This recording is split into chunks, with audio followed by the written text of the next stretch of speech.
بسم اللہ الرحمن الرحیم۔ السلام علیکم خواتین و حضرات، آپ دیکھ رہے ہیں غماز ٹی وی اور میں ہوں آپ کا میزبان امین ہنجرا۔ آج کی اس ویڈیو کو شروع سے آخر تک ضرور دیکھیے گا تاکہ موضوع سے متعلق تمام معلومات بہتر انداز میں آپ تک پہنچ سکیں۔ خواتین و حضرات، اگر آپ کو یہ ویڈیو پسند آئے تو اسے لائک، ہمارے چینل کو سبسکرائب ضرور کریں اور بیل آئیکن کو آن کر لیں۔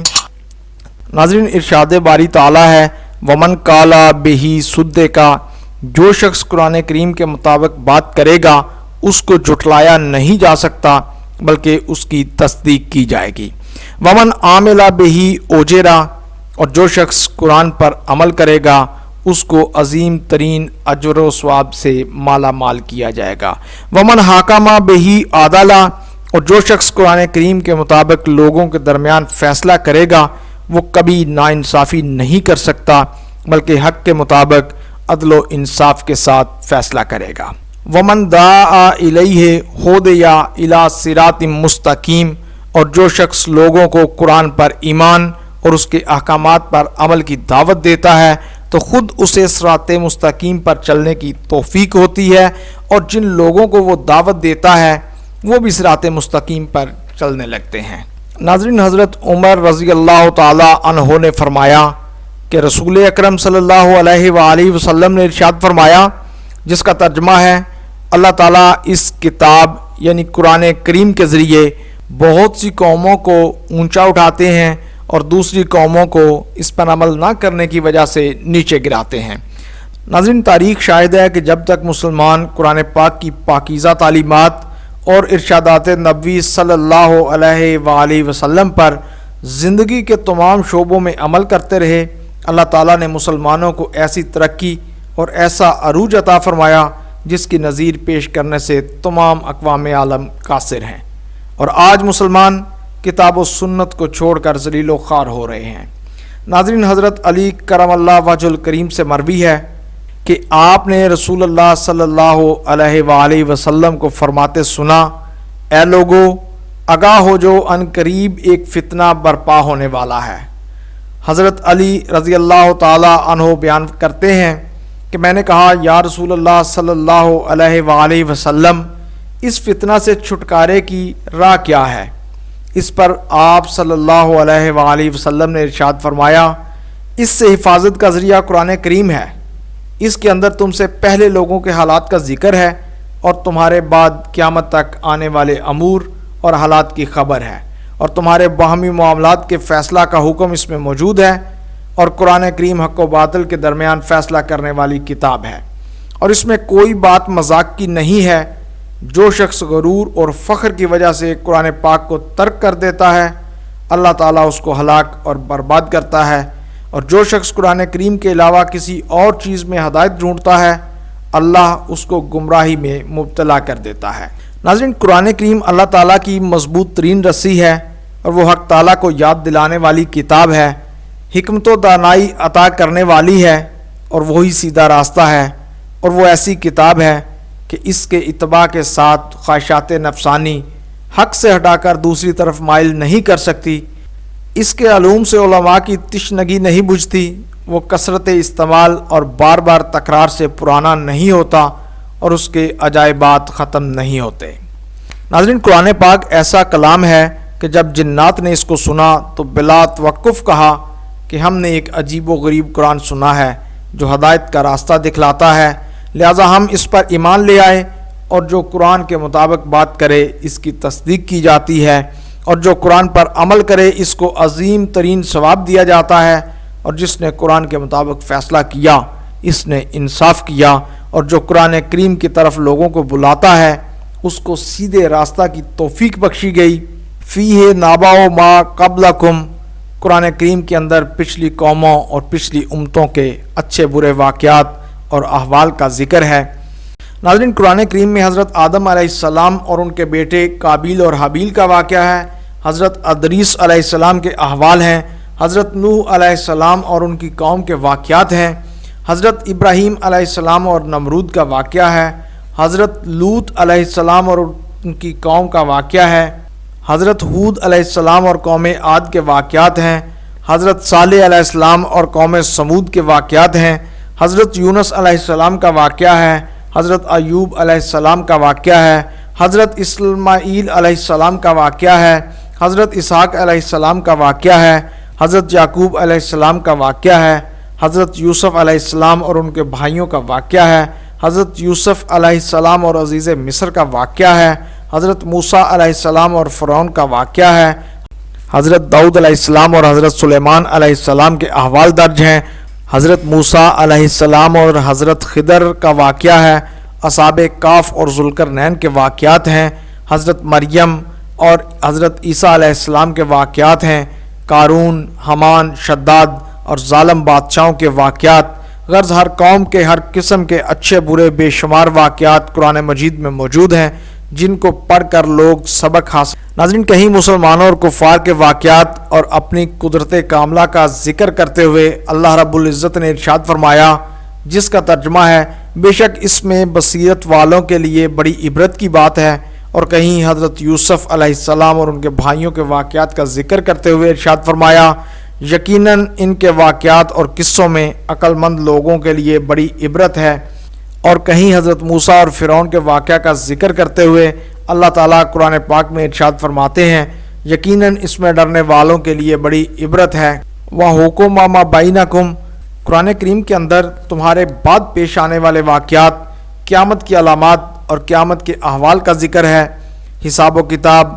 جنت و جہنم کے احوال کا ذکر ہے۔ ان سے عبرت حاصل کر کے اپنے اعمال درست کرنے کی ضرورت ہے۔ قرآن کریم کے اندر تمہارے آپس کے معاملات کے طے کرنے اور فیصلہ کرنے کا حکم موجود ہے۔ ناظرین، قرآن کریم میں 6666 آیات ہیں، ان میں 500 آیات احکام اور فیصلوں سے متعلق ہیں۔ قرآن کریم حق و باطل کے درمیان فیصلہ اور امتیاز پیدا کرنے والی کتاب ہے۔ اسی کو اللہ تعالیٰ نے سورہ طارق میں اِنَّهُ لَقَوْلٌ فَصْلٌ سے ارشاد فرمایا کہ قرآن کریم حق و باطل، سچ اور جھوٹ کے درمیان دو ٹوک فیصلہ ہے۔ وَمَنِ ابْتَغَى الْهُدَى فِي غَيْرِهِ أَضَلَّهُ اللَّهُ، اور جو شخص قرآن کو چھوڑ کر دوسری چیز سے ہدایت طلب کرے گا اس کو اللہ تعالیٰ گمراہی میں مبتلا کر دیتا ہے، وہ ہدایت پر قائم نہیں رہ سکتا۔ وَهُوَ جَبْلُ اللَّهِ الْمَتِينُ، قرآن کریم اللہ تعالیٰ کی ایک مضبوط ترین رسی ہے۔ اللہ اور اس کے بندوں کے درمیان ایک مضبوط ترین تعلق اور جوڑ پیدا کرنے کی چیز ہے، اور قرآن کے ذریعے سے ہی انسان اللہ تعالیٰ کی مرضی حاصل کر سکتا ہے۔ اسی کو اللہ تعالیٰ نے قرآن کریم میں ان الفاظ سے ارشاد فرمایا، وَاعْتَصِمُوا بِحَبْلِ اللَّهِ جَمِيعًا وَلَا تَفَرَّقُوا، جس کا ترجمہ ہے اللہ کی رسی کو تم سب مل کر ایک ساتھ مضبوطی سے پکڑ لو اور آپس میں پھوٹ نہ ڈالو۔ وہی حق تعالیٰ کو یاد کرنے کا ذریعہ ہے جو حکمت و دانائی کا اہل بناتا ہے۔ اس میں اچھی نصیحتیں ہیں۔ اسی کو اللہ تعالیٰ نے ان الفاظ میں قرآن کریم میں ذکر فرمایا ہے، جس کا ترجمہ ہے عام مومنین کو اچھی نصیحتوں سے اللہ کی یاد دہانی کراتے رہا کریں، اس سے مومنین کو دینی فائدہ پہنچتا رہے گا۔ واہ والصراط المستقیم، قرآن کریم انسان کو سیدھے راستہ اور اعتدال پر قائم رکھتا ہے اور افراط و تفریط سے محفوظ رکھتا ہے، اور صراط مستقیم کی رسول اللہ صلی اللہ علیہ وآلہ وسلم نے ایک مثال پیش فرمائی کہ ایک لمبا خط کھینچا، اس کے دائیں اور بائیں طرف سارے خطوط کھینچے، اور فرمایا یہ سب کے سب گمراہی اور شیطان کے راستے ہیں، اور جو ان میں پڑے گا گمراہی میں مبتلا ہو جائے گا، اور جو ان سے بچے گا وہ سیدھے راستہ پر قائم رہے گا۔ اور جو لمبا خط کھینچا ہے اس کے بارے میں فرمایا یہ صراط مستقیم ہے، اسی پر تمہیں قائم رہنا ہے۔ ناظرین، بعض روایات میں اس بات کا بھی ذکر ہے کہ صراط مستقیم وہی ہے جو قرآن پاک اور حدیث کے مطابق ہے، اسی پر صحابہ کرام، خلفائے راشدین، ائمہ مجتہدین ثابت قدمی سے چلے آ رہے ہیں۔ واہ والذی لا یزیغ بہ الاہواء، جو شخص قرآن کریم کی تعلیمات پر قائم رہے گا تو چاہے کتنی ہی خواہشات اسے ستائیں اور کتنی ہی گمراہی کی باتیں اسے راستہ سے ہٹا کر ٹیڑھا کرنے کی کوشش کریں، شیطان اور گمراہ لوگ اسے اپنے راستے پر لے جانے کی کوشش کریں، تو قرآن پاک اسے ادھر جانے اور ٹیڑھا ہونے نہیں دے گا۔ جب بھی وہ ٹیڑھا چلنا چاہے گا اور لائن سے ہٹنا چاہے گا، قرآن پاک اسے سیدھا کر دے گا اور لائن سے نیچے اترنے نہیں دے گا۔ ہر طرف سے دائیں بائیں کے سارے راستے جام کر دیتا ہے، مجبوراً سیدھے راستے پر قائم رہے گا۔ ولا تلتبس بہ الألسنۃ، دنیا کی کوئی زبان قرآن کی زبان کے مشابہ نہیں ہے۔ اہل عرب اگرچہ عربی بولتے ہیں مگر قرآن کے لہجے اور قرآن کے محاورے اور قرآن پاک کی فصاحت و بلاغت اور قرآن کے طرز و سلامت میں ان کی زبان کسی بھی چیز کی مشابہ نہیں ہے۔ وہ اپنی گفتگو میں قرآن کی ایک آیت کے مشابہ بھی کوئی جملہ نہیں نکال سکتے۔ جب قرآن نازل ہو رہا تھا تو وہ عرب کے بڑے بڑے شعراء، خطباء اور ادباء کا دور تھا۔ انہوں نے بڑی کوشش کی کہ قرآن پاک کی چھوٹی سے چھوٹی ایک آیت سے مشابہ کوئی جملہ بنا کر پیش کر دیں، مگر سب نے اس سے عاجز آ کر گھٹنے ٹیک دیے اور سمجھ لیا کہ یہ انسان کا کلام نہیں ہو سکتا، اس لیے کوئی بھی زبان قرآن پاک کے مشابہ نہیں ہو سکتی۔ ناظرین، قرآن کریم کے علوم سے علماء کے پیٹ کبھی نہیں بھرتے۔ قرآن کریم میں جتنا غور کرتے جاؤ اس کے اسرار و رموز بڑھتے جاتے ہیں تو ان کی تشنگی بھی بڑھتی جاتی ہے، وہ کبھی آسودہ نہیں ہوتے۔ آج 1500 سال سے علماء قرآن کریم کے اسرار و رموز پر اور اس کے مطالب کی گہرائی پر غور کرتے رہے اور ہزاروں اور لاکھوں اور کروڑوں کی تعداد میں کتابیں لکھی جا چکی ہیں، مگر قرآن کے علوم اور اس کے اسرار و رموز کے 1000ویں حصہ تک بھی رسائی نہ کر سکے اور نہ ہی رسائی ہو سکتی ہے۔ ناظرین، بخاری، مسلم اور ترمذی میں ایک لمبی حدیث ہے۔ اس کا خلاصہ یہ ہے کہ اس عبارت کے ذریعے ایک پورے واقعہ کی طرف اشارہ ہے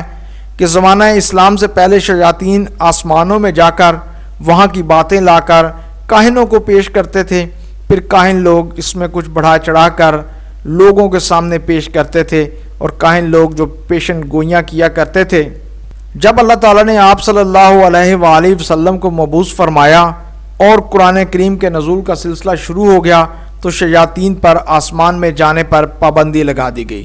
جنات نے حجاز مقدس میں مکہ المکرمہ سے شمال کی جانب مدینے کی طرف ایک مقام ہے جس کا نام عکاظ ہے۔ ایک زمانہ میں خاص ایام میں وہاں بازار لگا کرتا تھا اور ہر طرف سے عرب قبائل خرید و فروخت کے لیے جمع ہوتے تھے، تو حضور صلی اللہ علیہ وآلہ وسلم چند صحابہ کرام کو لے کر دعوت اسلام پیش کرنے کی غرض سے عکاظ کے بازار کے لیے روانہ ہو گئے، اور اس بازار میں پہنچنے سے کچھ پہلے ایک نخلستان میں آپ صلی اللہ علیہ وآلہ وسلم نے قیام فرمایا اور وہاں رات گزاری۔ پھر صبح کو فجر کی نماز میں جہری قرات شروع فرما دی تو جنات کی ایک ٹولی کا وہاں سے گزر ہوا اور وہ قرات سن کر رک گئی۔ اسی وقت جنات کی اس ٹولی نے ایمان قبول کر لیا۔ ناظرین، اللہ تعالیٰ سے دعا ہے کہ وہ ہمیں قرآن پاک پڑھنے، سمجھنے اور اس پر عمل پیرا ہونے کی توفیق عطا فرمائے تاکہ ہمیں صراط مستقیم حاصل ہو اور ہم دنیا اور آخرت میں کامیابی حاصل کر سکیں۔ آمین۔